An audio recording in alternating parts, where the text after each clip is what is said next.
All right, good morning.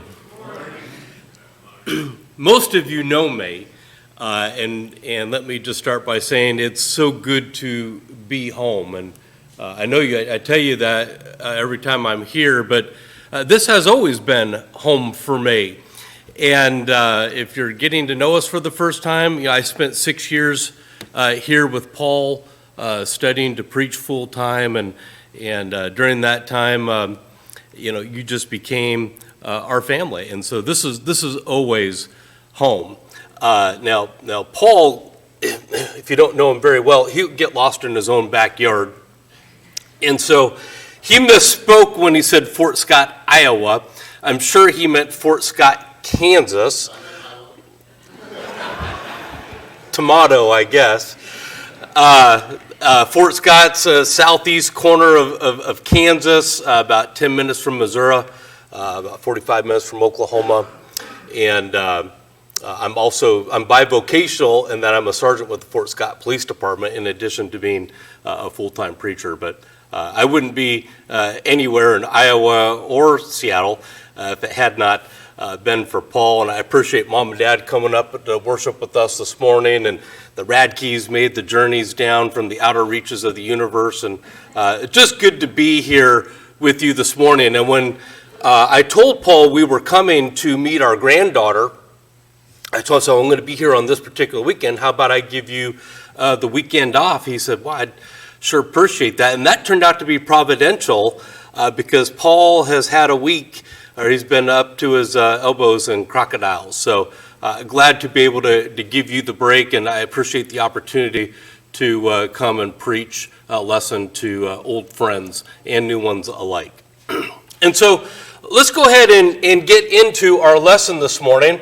On the board it says Learning from Eli, but the real title of the lesson is Parenting Lessons from Eli. So if you'd like to turn your Bibles, your tablet, your smartphone, whatever you got, go ahead and turn on over to the book of 1 Samuel. And that's where we'll get our study text this morning. And here in 1 Samuel chapter 2, in verses 22 through 25, this is where our primary study will take place this morning. And the Bible says, now Eli was very old, and he heard that his sons were doing to all Israel, and how they lay with the women and served at the doorway of the tent of meeting.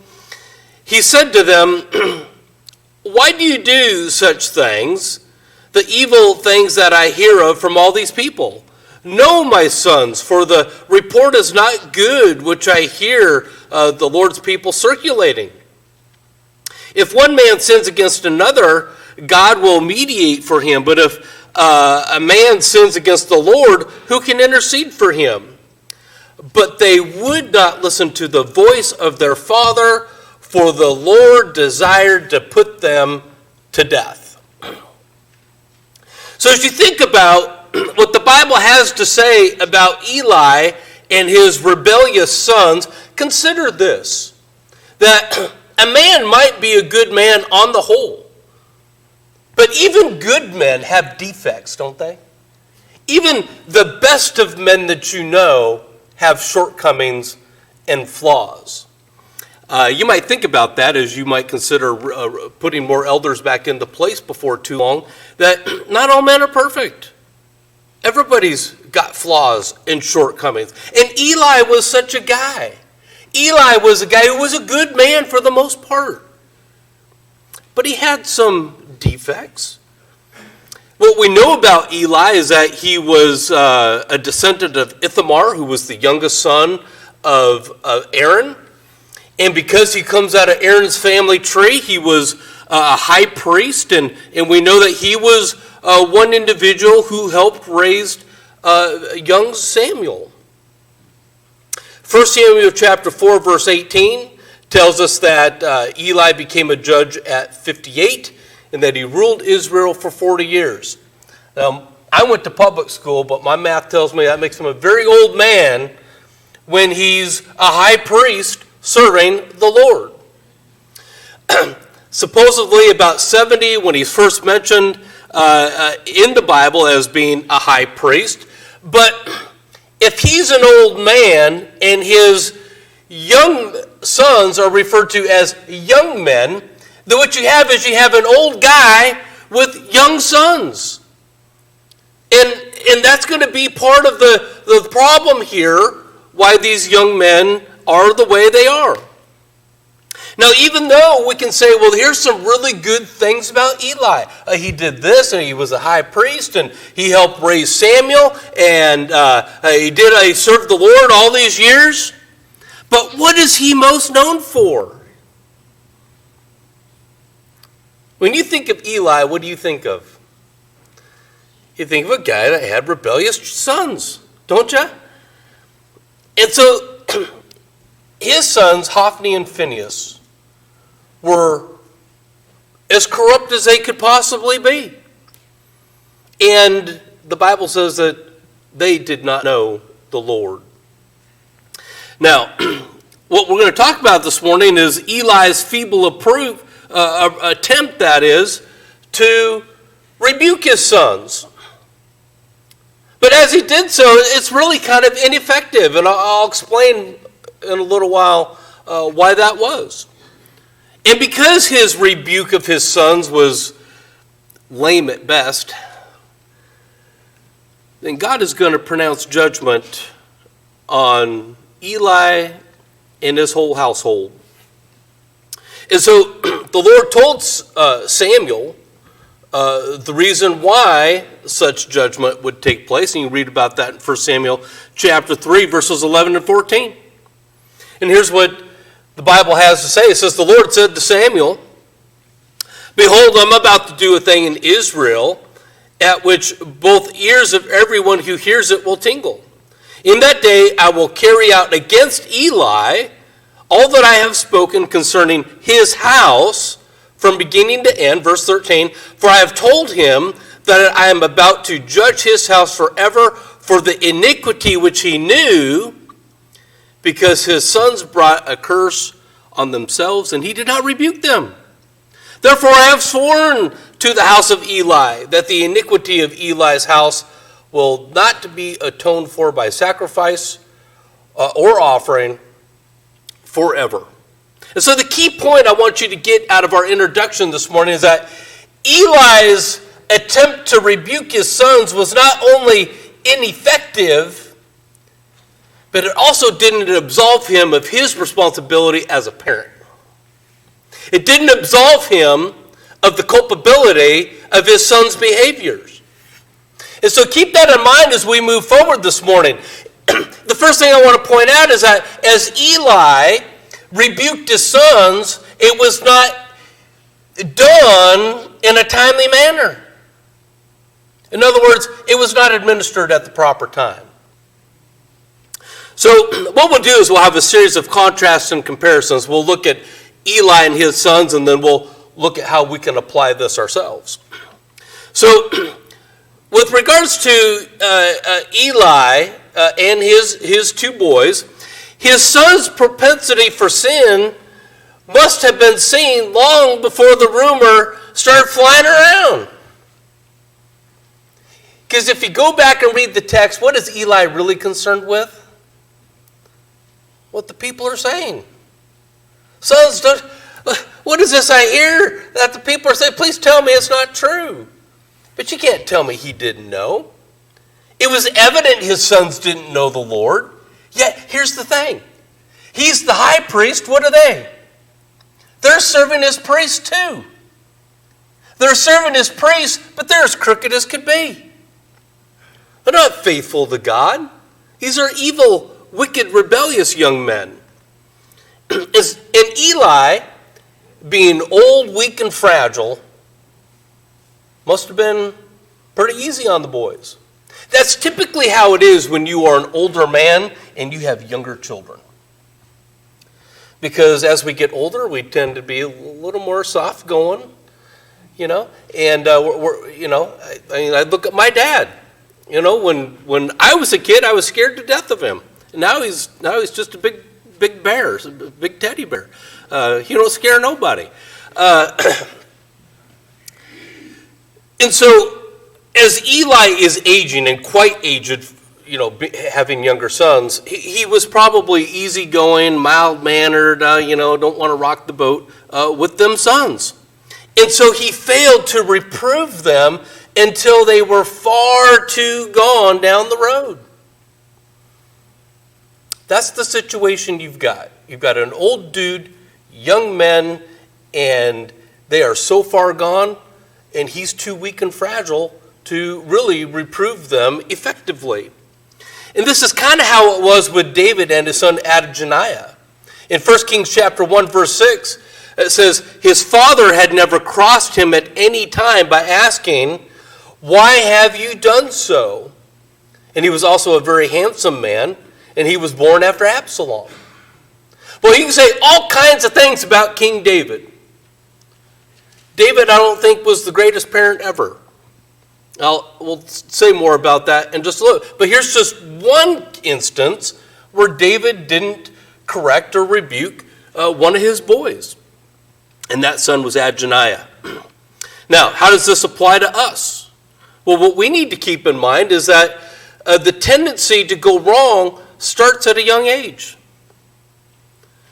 Look, I tell you, I've been in police work.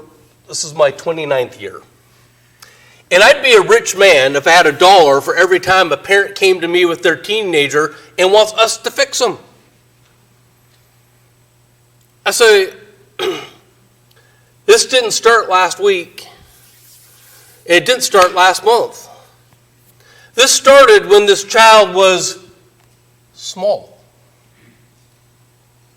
And now you want me to untangle 13, 14 years of poor parenting? Sorry, that's not what the police do. That's not our job, by the way. We're not surrogate parents. We don't fix problems like that. Nolan will tell you, you've had that many times, haven't you, Nolan? So when kids start going awry, it starts young. And that's when parents need to hey, what do we need to change to, fix this?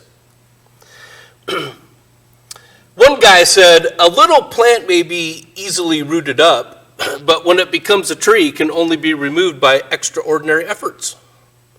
Well, isn't that true? Some children, though, can be discouraged by too much strictness. And I want you to notice, dads, what Paul has to say to you in Colossians chapter 3, verse 21. He says, fathers, do not exasperate your children, so they will not lose heart. And what I'm getting at is, you have to have discipline in the home. But can you have too much discipline? Yeah, absolutely. You can be so tough and harsh on your kids as to drive them away. You can break their spirits. You can cause them not to want to, you can cause them to be rebellious by being too strict and heavy-handed on them. And I want you to notice, dads, mom, Paul didn't write this to moms. This is not an admonition to mothers. It's an admonition to fathers. And moms, you need to let dads be accountable for this stuff in the house. Because if you go over to Ephesians chapter 5, and I know it's not a popular passage socially, but Paul says, in comparing the church to marriage, that is, that the church is the bride of Christ, and in the same way that Christ is the head of the church, the husband's the head of the house, God made husbands culpable for the family. He didn't put that responsibility on moms. He gave it to dads. Is it any wonder that the average American family is wrapped around the axle? Because we have dads who are either physically absent and have absconded from the family, or we have dads who are just, they're there, but they're not present. Did you know that over 90% of all men in prison have dads who are not present? It shows the importance of fathers in the life of their children. And I feel like as a society, as a culture, We have taken that from husbands. We have taken that from dads. And dads, you need to recognize your God-given responsibility and authority and culpability within your family. And moms, you need to let them be culpable. You need to let them be responsible. Don't subvert your husband from his God-given authority and responsibility. So some kids can be hurt by too strict a house, but you can also hurt your kids by being too lenient. You know, what I call permissive parenting. You can be a permissive parent and ruin your kids in the same way as if you're an iron-fisted, heavy-handed parent. One person said, indulgence never produces gratitude or love in the heart of a child. That's true. When you are a permissive parent and you just give your kids whatever you think is going to make them happy, you're not raising children that are going to appreciate what you've done for them. And for those of you who know my children, you know, Paige, Hannah, Mandy, all worked at McDonald's over here. They all had to help pay for their cell phones. They all had to help pay for their car insurance. And all the while, if they wanted to do their school activities, those were separate things. You want to drive? Good. We'll teach you to be responsible. And they all bought their own cars, by the way. Paul, you'd be interested to know, I've got an update on the Ford Pick-em-up from Hannah. I'll tell you about it later. Proverbs 13:24, he who withholds his rod hates his son, but he who loves him disciplines him diligently. And I think we've lost this in our culture. If you love your children, you'll discipline them. You'll hold them accountable. Because if you don't, God says you pretty much don't love your children if you're going to let them just do whatever. Because children left to their own devices will do what? They'll find trouble, won't they, Jim? I tell you what, I hope I've got enough time to fit this in. When Mandy came back from her first deployment and moved from Bremerton to Virginia Beach, she called me crying. I'm like, why are you crying? Well, Dad, I don't know what to do with myself. What do you mean you don't know what to do with yourself? Well, on the ship, everything's very regimented. You're told what to do, when to do, how to do it, and now I'm here in my own apartment. I don't know what I'm supposed to do. This 22, 23 years old, first apartment on her own. I'm like, you should be excited. Instead, she was terrified. And what that proved to me was that I've always felt like kids like being in the box, whether they admit it or not. They like to know what the boundaries are. It makes them feel safe to know where the boundaries are. And here's my daughter saying, Dad, I like the boundaries. She's gotten over it now, but for several months there, she struggled living on her own, not having somebody tell her what to do and what time to do it. It's a real thing. All right. The second point I want to make this morning is that Eli's rebuke of his sons was not given with enough earnestness. It wasn't tough enough when he gave it to them. So in the case of Eli and his sons, what you have is that when he rebuked them, it wasn't sufficiently pointed in its application. It was given to them collectively rather than individually, first of all, and really by way of rhetorical question than as a direct charge. Look at 1 Samuel chapter 2, verse 23, and tell me what that reads. You'll see it's more of a question than it is a, hey, you guys are not doing the right things. That's not what he said. He was more worried about the things he had heard, and he didn't take the time to find out for himself. He's more worried about the rumors going around than he is trying to set his boys straight and get them on the straight and narrow. And also, if you read the text, you'll discover that Eli's rebuke of his sons demonstrated no sense of urgency about the level of sin that they were engaged in. It's almost as if, I'll address it a little bit, but I don't want to get too deep into the details. It's almost like he dismissed it a little bit. He was dismissive in the way he approached it. And so he spoke of consequences rather than the nature of their sin, And he seemed to be more worried about reputations than the actions that are being engaged in. That is a parent who is not only permissive, but is worried about his reputation in the community more so than what the boys are up to. It also demonstrates that in his attempted rebuke of his children, that there's nothing there about changing the behavior. Right? It showed no sufficient determination to correct the sin. He did not threaten to judge them for their injustice towards their fellow man or for their sexual immorality. And it reminded me of David's attitude towards Amnon after he raped his sister Tamar. All it says in the text is that David was angry about it. David heard about it, he got mad, end of story. It makes you wonder, why didn't David take that young man out and deal with him according to the law of Moses? Why didn't David take him out and have him stoned for his treacherous behavior? I don't know. I can't. Someday I hope to be able to ask David, because you got to remember, this is a man after God's own heart, but still, sometimes David's actions are befuddling. And I think in how he handled Amnon, or didn't, is really one of David's greatest blunders ever. Was he worried that Amnon would point out to him, say, well, Dad, what about you and Bathsheba? What about that, Dad? Was he worried Amnon would bring that up? I don't know. I don't know why David didn't deal with Amnon. But the way that Eli dealt with his sons is just like David and his son.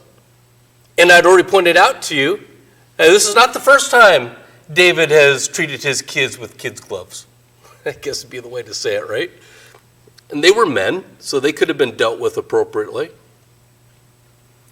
As far as Eli is concerned, he left them the judgment of a higher tribunal.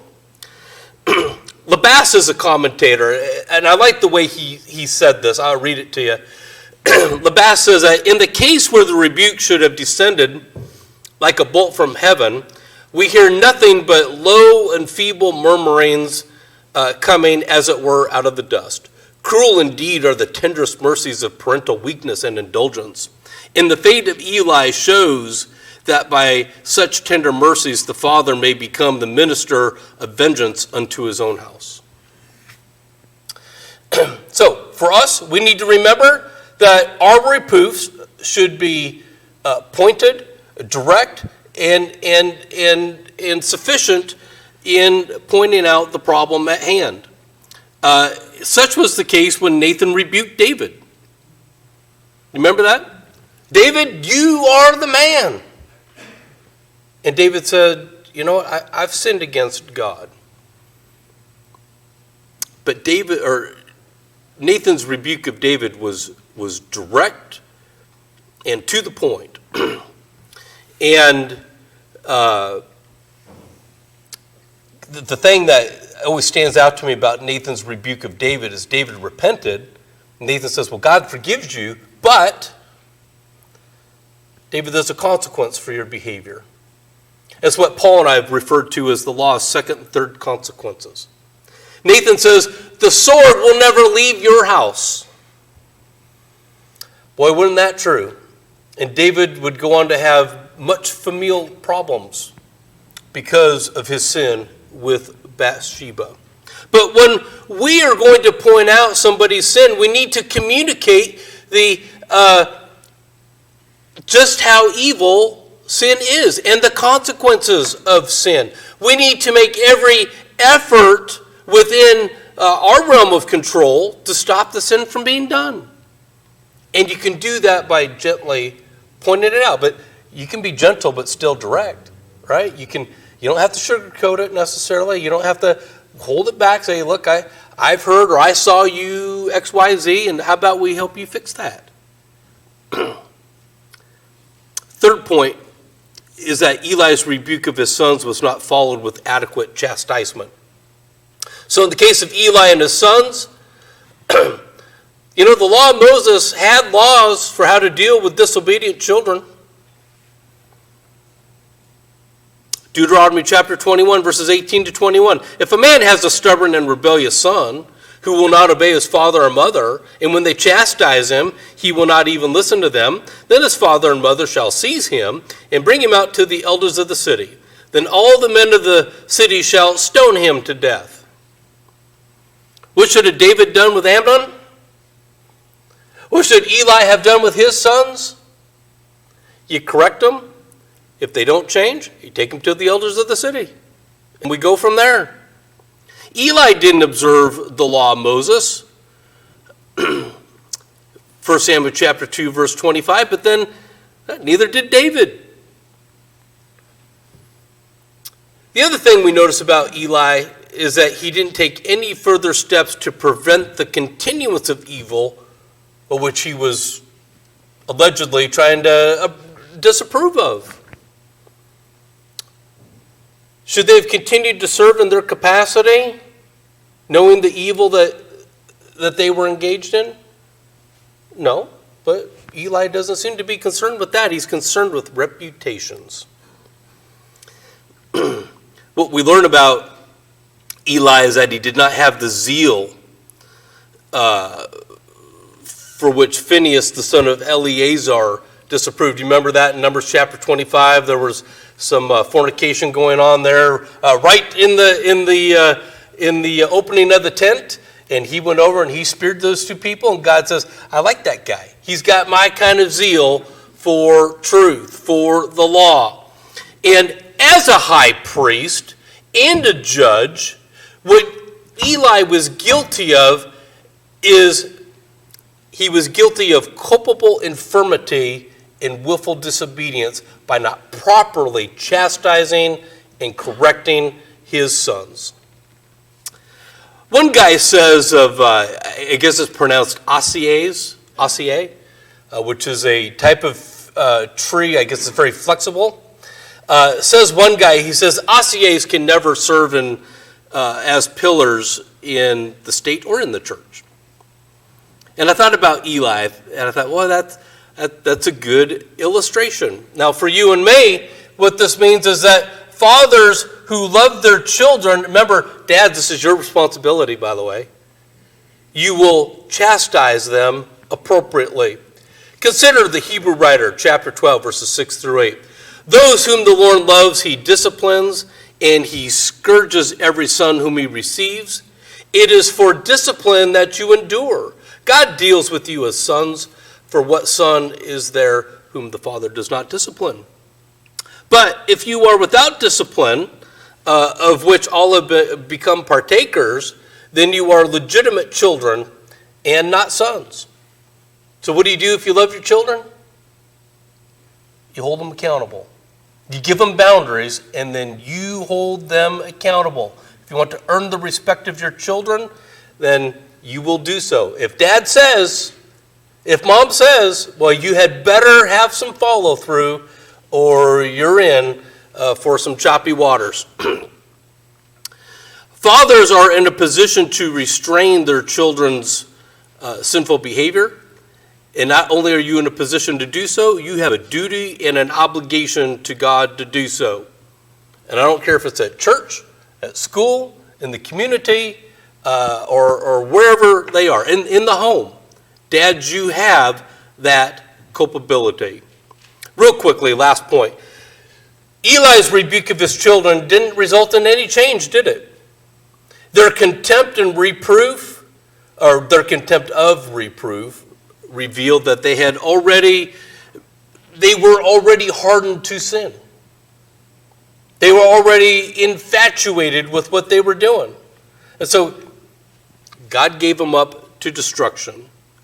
And in them, in Eli's sons, the Proverbs 15 verse 10 is really comes to fruition, says that he that hateth reproof shall die.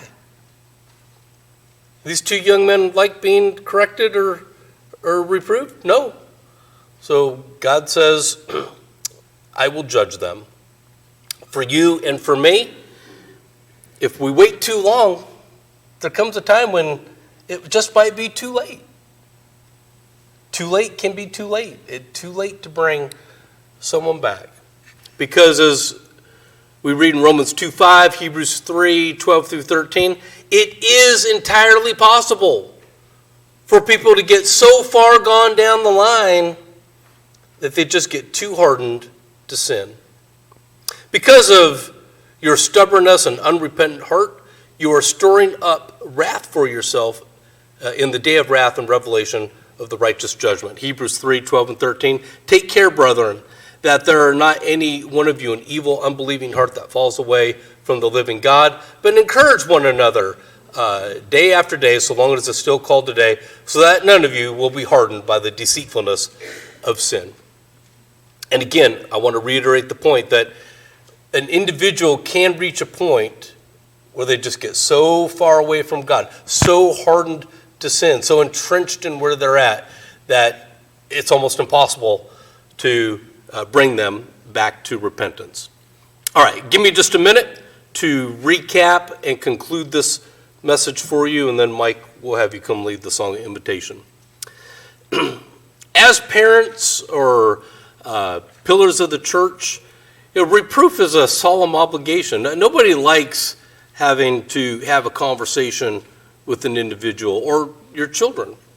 But if you do, and you find that it's something that must be done, it should be done in an effective manner, and done so in a way so that we're not doing more harm than good. You can correct somebody with a gentle spirit, with love and kindness, but you can still be direct, such as Nathan was with David. Number 2, when a rebuke or reproof is justly given, it should be done humbly. It should be received obediently, as Eli did when he accepted the Lord's judgment. It's hopefully it's done before it's too late. And how sad that Eli could accept reproof but not give it. And that's one of the points here that needs to be made. He was able to accept it, but not give it. Let me give you just a couple passages to noodle on as we close this morning. Proverbs 13:24, he who spares his rod hates his son, but he who loves him disciplines him promptly. Proverbs 19:18, chasten your son while there is hope. Do not set your heart on his destruction. Proverbs 29:15, the rod and rebuke give wisdom, but a child left to himself brings shame to his mother. Proverbs 29:17, correct your son and he will give you rest. Yes, he will give you delight to your soul. It's been a joy to be with you this morning, and I hope that this message has been well received by you and that you find it helpful to you. If you're here this morning and you need to obey the gospel by being baptized for forgiveness of sin, everything's ready to go. We'd be happy to help you with that. Or if you're here this morning and say, you know what, I need the prayers of the congregation. I've been struggling. Maybe I haven't been parenting as well as I could. And we'd be happy to pray with you and help you. So whatever we can do to help you, come forward as we stand and sing the song Invitation.